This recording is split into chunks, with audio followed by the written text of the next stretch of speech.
చేస్తామన్నారు, తోకలు కత్తిరిస్తామన్నారు. వాళ్ళ అనుచరులైతే దళితులు మీకెందుకురా రాజకీయాలు అన్న వాళ్ళ అనుచరులను చూసాము.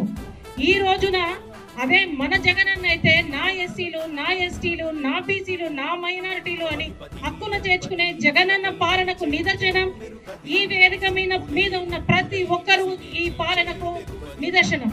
ఎందుకంటే ఇక్కడ ఆసీనులైన ప్రతి ఒక్కరూ ఎస్సీ, ఎస్టీ, బీసీ, మైనారిటీ వర్గాలను రిప్రజెంట్ చేస్తూ మాకు కూడా ఒక స్వరం ఉంది, మాకు కూడా ఆత్మ గౌరవం ఉంది అనే నిదర్శనానికి ఇక్కడ నిలబడ్డ ప్రతి ఒక్కరు.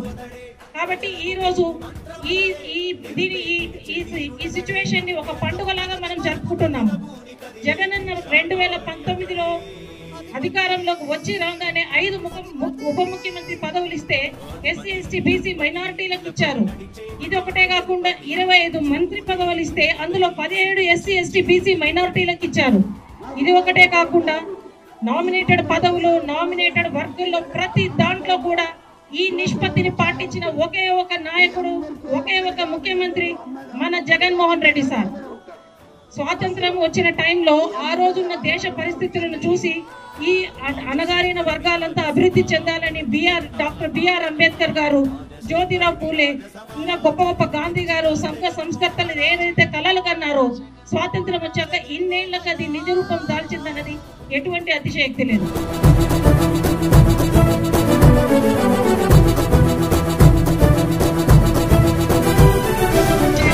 మహానుభావుడు పవన్ కళ్యాణ్ కుమారో ఇంకొకటి ఎవడో ఆ కాపులకి ఏం చేసిందిలే.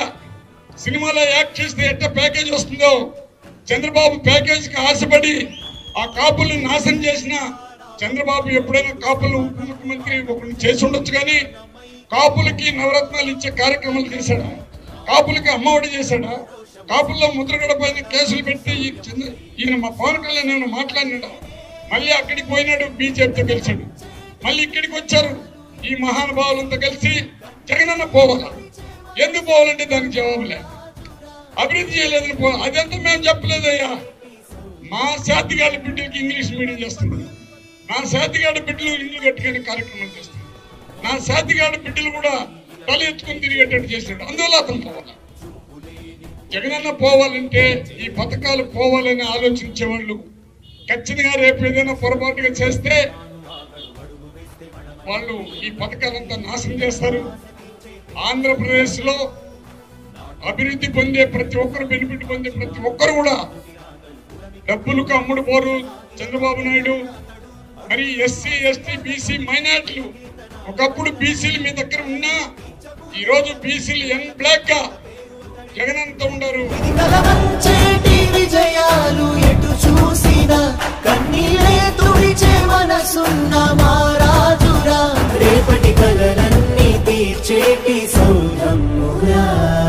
మన ఇంటికి పొద్దున 6 గంటలకు 1 రూపాయి ఇచ్చిన ఘనత గత ప్రభుత్వాలు ఉందన్నా? లేదు. కానీ ఈ రోజు కోడి కుయ్యక ముందే మన జగనన్న నీ మనవడ డబ్బులు పంపించాడమ్మా మీ ఖర్చుల కోసం అనేసి ప్రతి ఒక్క అవ్వకు తాతకు నెలకు 3000 రూపాయలు ఇచ్చిన ఘనత మన వైఎస్ జగన్మోహన్ రెడ్డి గారి. అదే విధంగా మనకు సొంత ఇల్లు కావాలనేది ఒక పెద్ద కళ ఎవరికైనా కూడా. అది మీకు కావచ్చు, నాకు కావచ్చు, ఎవరికైనా కావచ్చు. కానీ ప్రతి ఒక్క చెల్లెమ్మకు సొంత ఇల్లు ఉండాలనేసి 35 లక్షల పైసలకు ఇల్లు ఒకటేసారి శాంక్షన్ చేసిన ఘనత మన వైఎస్ జగన్మోహన్ రెడ్డి గారు. అదే విధంగా ఇప్పుడు చాలా మంది మాట్లాడతారు ఏమని, స్కూళ్ళ గురించి, చదువుల గురించి. స్కూల్లో చదువుల గురించి చెప్పే ముందు నేను అసెంబ్లీ బీసీ కమిటీ చైర్మన్ గా నన్ను ఎన్నికైన తర్వాత మొట్టమొదటిసారిగా నేను తిరుపతికి వెళ్ళాను ఈ బీసీ కమిటీ దగ్గర. ఈ రోజు ఒక కార్పొరేట్ స్కూల్ కొట్టే విధంగా మన government schools no admission board పెట్టే సిచ్యువేషన్ తీసుకొచ్చింది మన వైఎస్ జగన్మోహన్ రెడ్డి గారు.